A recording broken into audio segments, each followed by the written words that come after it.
we're joined by Chief Economist at Old Mutual Investment Group, Johann Els. Johanna, good morning to you. Welcome to the agenda. Thanks for making time for us on a Saturday morning. Thank you very much. Good morning. So, are you surprised by this development that we have essentially been greylisted, and we started hearing about this last year from the Reserve Bank warning us of this possibility? Are you surprised that we're here? No, not at all. I think that was everybody's expectation that South Africa will actually be greylisted. And that's despite the significant effort by the Reserve Bank, National Treasury, government to prevent that. But I think the time period was relatively short. So late last year, a number of laws were passed in Parliament. But I assume that the Financial Action Task Force wants to see how these are being implemented and being applied in watching these financial transactions. So everybody was expecting this, and that's a huge part of the impact on markets, because markets have been pricing this in any case. And yes, the rand did move a little bit yesterday after the announcement, but I don't think that was significant. And because it's been priced into markets, I don't think there will be any significant impact on financial markets. I want to talk a little bit about timeframes before we found ourselves at the helm of this announcement that we have essentially been greylisted, right? You did have South Africa then starting to write a policy that essentially speaks to money laundering and terrorism funding in the country. But did we act too slowly? And did we have enough time to prepare ourselves for this? Could this have been avoided? I think that's the question. Yeah, I think a year was a relatively short period of time to get everything in order. But as you say, also, perhaps we delayed some of those actions too late. As I say, some of those laws were only passed very late last year. So at the very last minute almost. And that didn't give the Financial Action Task Force the confidence to accept that those laws, even though they were passed, will be implemented correctly. So if we had been faster out of the starting blocks, things could have been different. And I think that's been the expectation, or why there was this expectation that we will actually be greylisted despite those laws being passed. So we've done a lot, and that we must give government and the SA Reserve Bank credit for. A lot has been done. But yeah, perhaps too late for the Financial Action Task Force to be confident that it will be applied properly. Yeah, I mean, one thing we can agree on is that South Africans certainly are having a difficult time at the moment, right? What with load shedding and the tough economic times, when we hear this greylisting, a lot of South Africans start to panic, particularly if you're a small to medium enterprise. What's the biggest impact that this has on South Africans?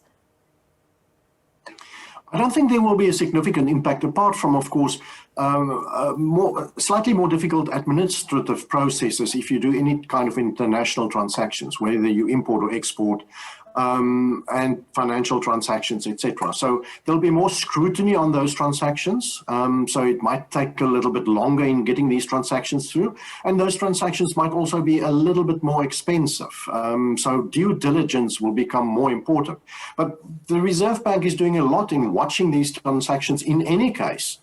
Through their normal processes, watching banks and watching financial transactions to make sure that these are legitimate transactions and not terrorism financing or corrupt type transactions. So there's in any case already a lot of scrutiny on transactions.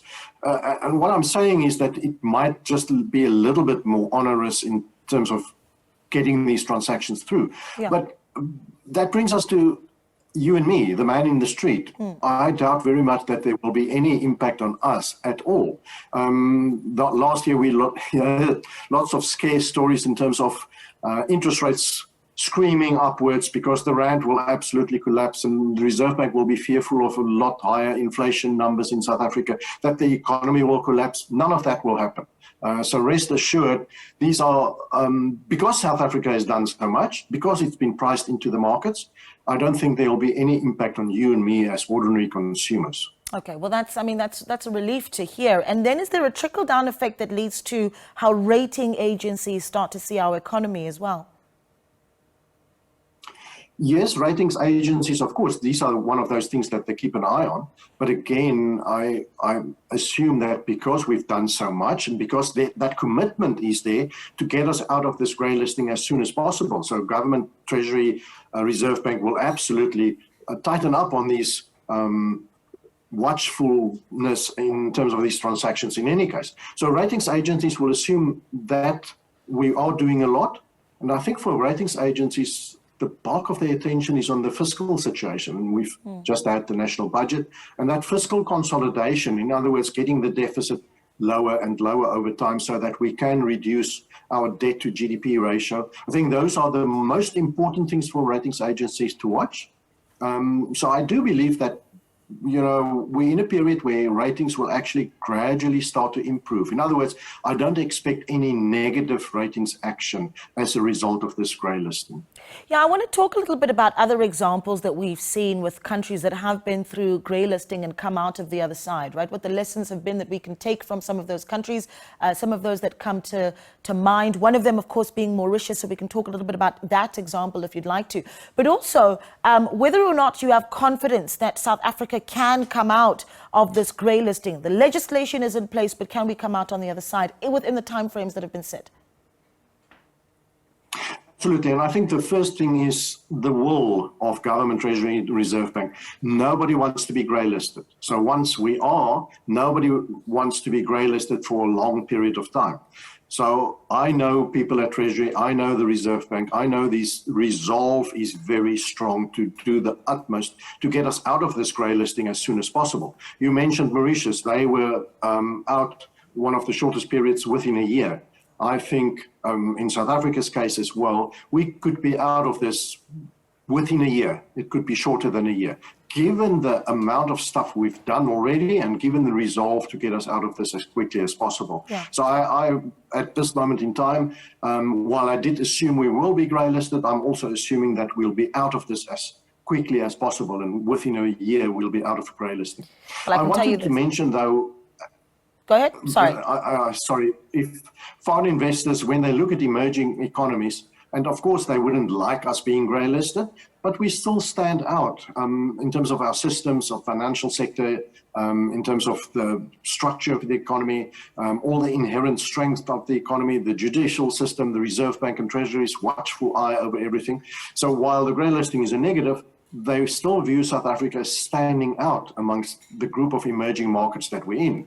And foreign investors won't run away necessarily.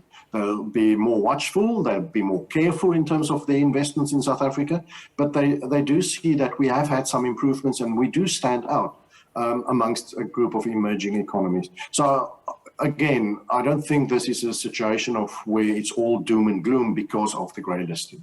Yeah, what I wanted to say there was that at least there is some optimism. Thank you so much for speaking to us, Johann. We really appreciate your time and enjoy your weekend. Thank you very much. There is Johann Els, of course, he's the Chief Economist at Old Mutual Investment Group.